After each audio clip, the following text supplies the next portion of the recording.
அதிசய காரிய சித்தி தாயே ஓம் வாராகி நமோ நமக. அனைவருக்கும் வணக்கம். நான் உங்கள் தோழி கலை. இன்னைக்கு நம்ம சேனல்ல நம்ம வாழ்க்கையில மிகப்பெரிய அதிர்ஷ்டத்தை ஏற்படுத்தக்கூடிய ஒரு அற்புதமான பொருளை பற்றி தான் பார்க்க போறோம்.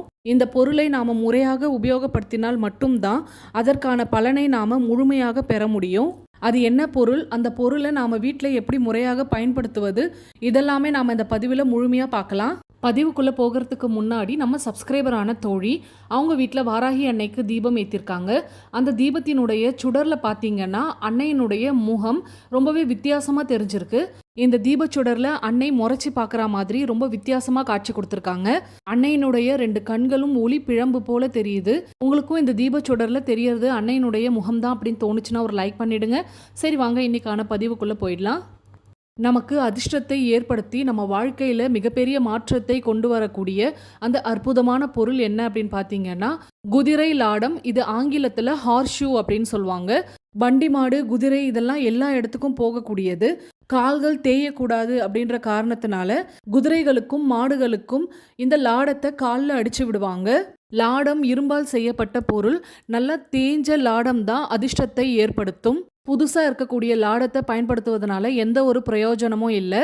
தன ஆகர்ஷணங்கள் மொத்தம் 8, அதில் 1 தான் இந்த தேய்ந்த குதிரை லாடம். நம்ம முன்னோர்கள் சும்மாலாம் எதையும் பயன்படுத்தியிருக்க மாட்டாங்க. பணவரவை அதிகரித்து தரும் ஒரு பொருளாகவே இந்த குதிரை லாடத்தை பயன்படுத்தியிருக்காங்க. அது மட்டும் இல்லாமல் கண் திருஷ்டிகளும் பில்லி சூனியம் ஏவல் பேய் பிசாசு போன்ற பாதிப்புகளும் நம்மளை நெருங்காமல் இருக்கிறதுக்கு இந்த குதிரை லாடத்தை பயன்படுத்தியிருக்காங்க அப்படின்னு சொல்லப்படுது. வட இந்தியர்களும் இந்த முறையை பின்பற்றுகிறாங்க. இந்த குதிரை லாடத்தை எந்தெந்த காரணத்துக்காகலாம் பயன்படுத்தலாம் அப்படின்னா, உங்களுடைய வாகனம் திரும்ப திரும்ப விபத்துக்குள் ஆகுது அப்படின்னா இந்த குதிரை லாடத்தை உங்கள் வாகனத்தில் கட்டி விடுங்க. இந்த மாதிரி கட்டி விடுறதுனால பெரிய ஆபத்துகள்ல இருந்து உங்களை காப்பாற்றும். விபத்துக்குள் ஆகிற வண்டிக்கு மட்டும்தான் கட்டணும் அப்படின்னு இல்லை, பொதுவாகவே நீங்கள் உங்கள் வாகனத்துக்கு கட்டி விடலாம். புதுசாக பிறந்திருக்க குழந்தைங்க கிட்ட இந்த காற்று கருப்புலாம் அண்டும் அப்படின்னு சொல்லுவாங்க. அதனால குழந்தைங்க படுக்கக்கூடிய தொட்டிலையும் இந்த லாடம் கட்டி விடுறதுனால குழந்தைகள் அலறி அழமாட்டாங்க. எந்த ஒரு தீய சக்திகளும் குழந்தைகிட்ட நெருங்காது. கடன் சுமைகளால் அதிகமாக பாதிக்கப்பட்டிருக்கவங்க, அதாவது ஏகப்பட்ட கடன் வாங்கி இன்னும் அடைக்க முடியல அப்படின்னு சொல்லக்கூடியவங்க இந்த குதிரை லாடம் வாங்கி வீட்டு தலைவன் யாரோ அவங்க படுக்கக்கூடிய இடத்துக்கு பக்கத்துலேயே இந்த லாடத்தை வச்சிடணும். அப்படி இல்லைன்னா அவங்க படுக்கக்கூடிய கட்டிலையும் கட்டி விடலாம். இந்த மாதிரி கட்டி விடுறதுனால உங்களுடைய கடன் சுமைகள் குறைய ஆரம்பிக்கும். உங்களுடைய கடன் அடைவதற்கு ஏதாவது ஒரு வழி பிறக்கும். தேய்ந்த குதிரை லாடம் வாங்குறதுலயும் ஒரு முறை இருக்கு. உயிரோடு இருக்கும் குதிரை கால்கள்ல இருந்து எடுக்கப்பட்ட லாடம் தான் அதிர்ஷ்டத்தை ஏற்படுத்தக்கூடியது. அதனால உங்க வீட்டு பக்கத்துல குதிரை வச்சிருக்கவங்க இருக்காங்க அப்படின்னா அவங்க கிட்ட சொல்லி பேரம் பேசாம இந்த மாதிரி தேய்ந்த லாடம் வாங்கணும். கருப்பு நிற குதிரையின் லாடம் பல மடங்கு பலனை கொடுக்கும். அதே மாதிரி குதிரையினுடைய வலது காலில் இருந்து எடுக்கப்படும் லாடம் தான் ரொம்பவே சக்தி வாய்ந்தது. குதிரை வச்சிருக்கவங்க கிட்ட இருந்து லாடம் வாங்கும்பொழுது நாம சரியான லாடம் தான் வாங்கியிருக்கோம் அப்படின்ற மன திருப்தி இருக்கும். குதிரை வச்சிருக்கவங்களெல்லாம் தெரியாது அப்படின்னு சொல்றவங்க ஆன்லைன்லேயும் லாடம் விற்குது.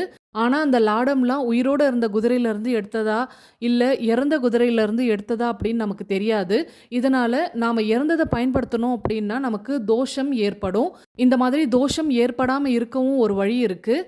ஆன்லைனில் 150 ரூபாயிலிருந்து 200 ரூபாய்க்குள்ளே தான் இருக்கும். லாடம் வாங்கி பசுமாட்டினுடைய கோமியத்தில் போட்டு விடணும். கோமியம் கிடைக்கல அப்படின்னு சொல்கிறவங்க மஞ்சள் தண்ணியிலேயே போட்டு விடுங்க. ஒரு 10 நிமிஷம் கழித்து அந்த லாடத்தை எடுத்து பசும் பாலால் அபிஷேகம் செய்தால் தோஷங்கள் போயிடும். இந்த குதிரை லாடத்தை கட்டாயம் பூஜை அறையில் வைத்து வழிபாடு செய்யக்கூடாது. நிலைவாசல்ல மாட்டி விடணும். அதுவும் வடக்கை நோக்கி இருக்கக்கூடிய நிலைவாசலோ அல்லது கிழக்கை நோக்கி இருக்கக்கூடிய நிலைவாசல்லையோ தான் மாட்டணும். உங்கள் வீடு தெற்கை நோக்கியோ அல்லது மேற்கை நோக்கியோ இருக்கு அப்படின்னா நீங்க நிலைவாசல்ல மாட்டக்கூடாது. அதுக்கு பதிலாக ஒரு கருப்பு துணி வாங்கிக்கோங்க. அதில் குதிரை லாடம் வைத்து நல்லா மடிச்சு பீரோவில் நீங்கள் பணம் வைக்கக்கூடிய இடத்துல வச்சிடணும். இந்த மாதிரி வைக்கிறதுனால பணவரவு அதிகரிக்கும். வடக்கோ கிழக்கோ நிலைவாசற்படி உள்ளவங்க நிலைவாசற்படிக்கு மேலே மாட்டி விடலாம். அதை எப்படி முறையாக செய்யணும் அப்படின்றத இப்போ பார்க்கலாம். இதுதான் எங்கள் வீட்டில் நாங்கள் பயன்படுத்திட்டு இருக்க குதிரை லாடம். பாருங்கள் எந்த அளவுக்கு தேய்ந்திருக்கு அப்படின்னு. இதை நாங்கள் 3 வருஷமாக பயன்படுத்திட்டு இருக்கோம். எங்கள் நிலைவாசற்படி வடக்கை நோக்கி இருக்கும். அதனால் நாங்கள் நிலைவாசற்படியிலேயே மாட்டி வச்சுருக்கோம்.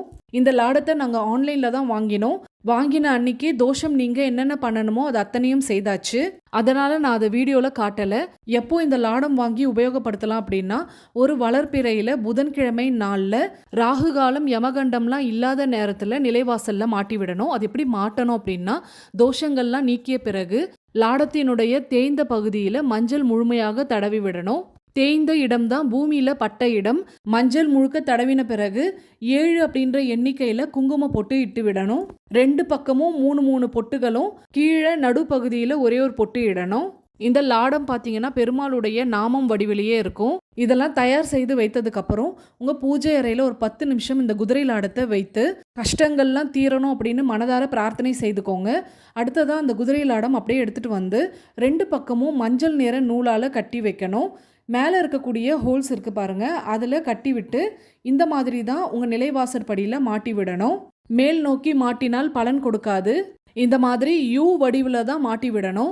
வெள்ளிக்கிழமையில் நிலைவாசலுக்கு மஞ்சள் குங்குமம் வைக்கும் பொழுது லாடத்தில் இருக்க பழைய மஞ்சளை களைச்சிட்டு புதுசாக மஞ்சள் பூசி குங்குமம் இட்டு விடணும். நிலைவாசலுக்கு தூபம் காட்டும் பொழுது இந்த லாடத்துக்கும் சேர்த்து காட்டணும். எங்கள் வீட்டில் முதல்ல இந்த லாடம் மாட்டும் பொழுது எதிர்பாராத பணவரவு ஏற்பட்டுச்சு. கொரோனா பீரியட்ல நாங்கள் கஷ்டப்பட்டுட்டு இருந்த சமயத்தில் கை கொடுத்த பரிகாரத்தில் இதுவும் ஒன்று. அற்புதமான பலனை கொடுத்தது. எங்கள் உற்றார் உறவினர்களுக்கும் இந்த பரிகாரத்தை நாங்கள் சொல்லி அவங்களுக்குமே நல்ல பலன் கிடைச்சதா எங்கள் கூட ஷேர் பண்ணியிருந்தாங்க. ஆன்லைனில் வாங்கும்பொழுது ஒன்று மட்டும் நினைவில் வச்சுக்கோங்க, தேய்ந்த லாடமாக பார்த்து ஆர்டர் பண்ணுங்க. ஏன்னா புதுசாக இருக்கக்கூடிய லாடமும் ஆன்லைனில் விற்கிறாங்க. புது லாடம் எந்த ஒரு யூஸுமே இல்லை. நான் இந்த பதிவு மூலியமாக தெரியப்படுத்தியிருக்க வழியிலேயே இந்த குதிரை லாடத்தை பயன்படுத்துங்க. நிச்சயம் உங்கள் வீட்டில் இருக்கக்கூடிய பல கஷ்டங்களுக்கு படிப்படியாக தீர்வுகள் கிடைக்கும். இந்த லாடத்தை நீங்கள் உபயோகப்படுத்துகிற நாள்ல இருந்து நோட் பண்ணி பாருங்கள். உங்கள் பண கஷ்டங்கள் தீர்வதை நீங்கள் கண்கூடாக பார்க்க ஆரம்பிப்பீங்க. முழு நம்பிக்கையோடு செய்து நல்ல பலனை பெறுங்க. இன்னைக்கான பதிவு உங்களுக்கு பயனுள்ளதாக இருந்திருக்கும் அப்படி நம்புகிறேன்.